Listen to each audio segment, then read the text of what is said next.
In this video, we are going to learn about an object-oriented technology in C++. So we'll start with what is an object-oriented technology, and we consider a simple example and try to understand OOT concept in C++. So object-oriented technology is nothing but it's a software design model in which every object contains both data and the instructions that work on that particular data. And it is developed in distributed computing systems. So let's we consider a simple example. So we are taking a teaching institute, or else you can consider it as your college. So you can find two different working sections like teaching and non-teaching sections. So again, these sections have further divided into a subgroup of the sections again. They can be made for the coordination of the management. And the various departments of any organizations can be thought of an objects working for creating a specific goal and objective. So, like consider this diagram, so which illustrate the OOT. So, like you consider here an educational institution. So, there in that educational institution, we have different kind of objects.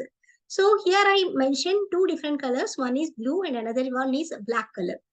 So what we consider like OOT is nothing but it's a software design model.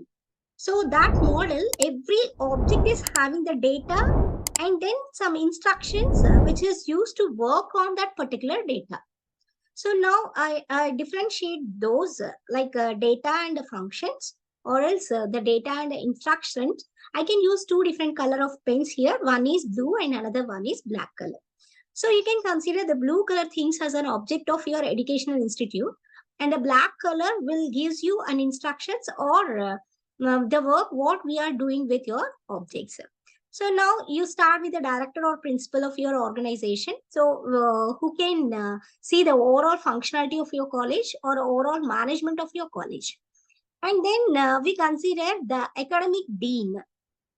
So now the academic dean is responsible for all the academic of your institute, and the dean for planning. So now this person should take a future plans of an institute, and he or she must see how the infrastructure of your institute is utilized, whether it is utilized effective manner or not.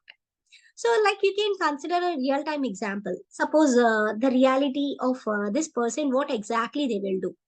Suppose you have, suppose for example, you have 20 classrooms, and in your organization, you have three different branches like CSC, EC, and EEE. So now you have a less classrooms as compared to the student strength. What this person will do, so they can manage the timetable, they can schedule the people to sit in a classrooms. So you have both classrooms as well as your laboratories. So you can use these two in an effective manner, so no one can suffer.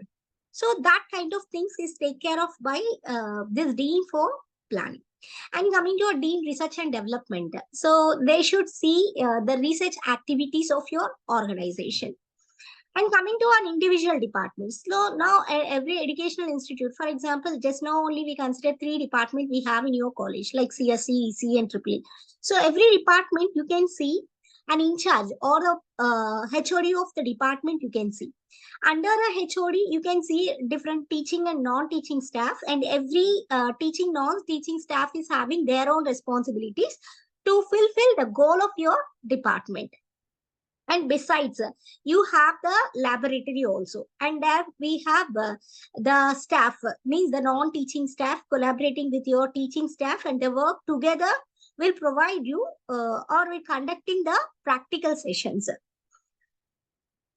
And now we have registrar for administration and staff.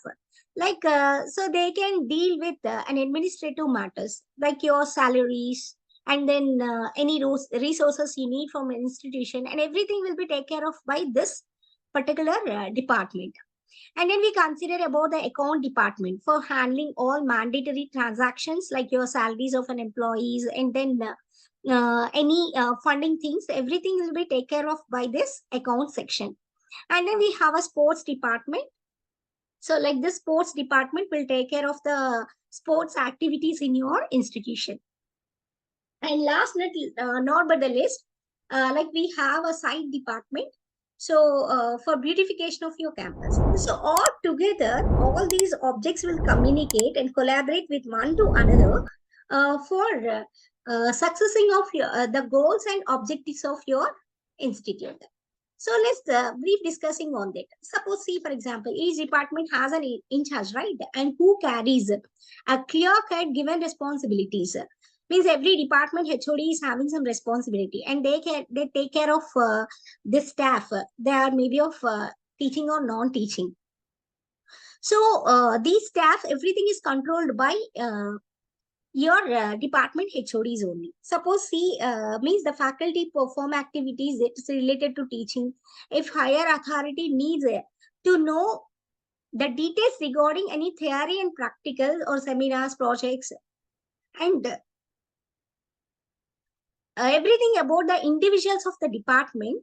So the management is now directly concerned with the faculty. So what they will do, so they are connected with the department in charges because the work is going to be centralized.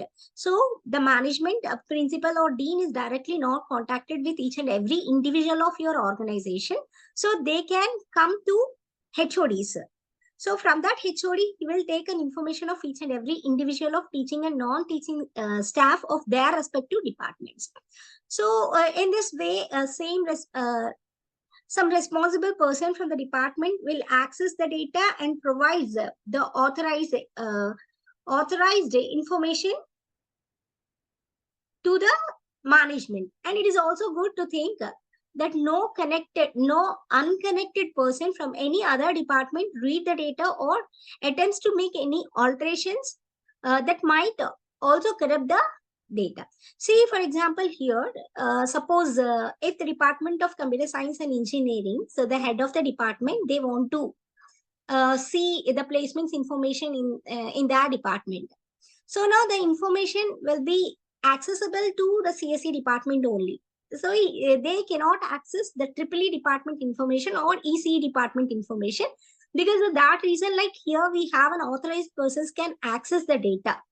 So which doesn't makes any corruption of the data. So in object-oriented programming, objects of the program, they interact by simply sending the messages to each other. Suppose, for example, from EEE, so they need some faculty from CSE department to teach some subjects in their department. So what simply they will do? So now the object of the EEE department is going to interact with the object of the CSE department. Simply here, who are the objects? Here the HODs of each and every department we consider as an object. So now these two persons will make a communication in such a way that so what simply the things is going to be happen, like we need one person from your department to teach the subject from CSE.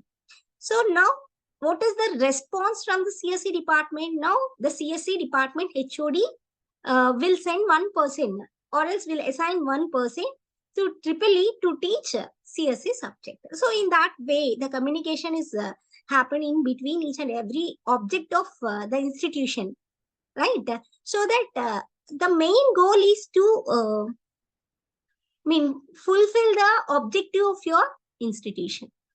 So this is about OOT. Thank you.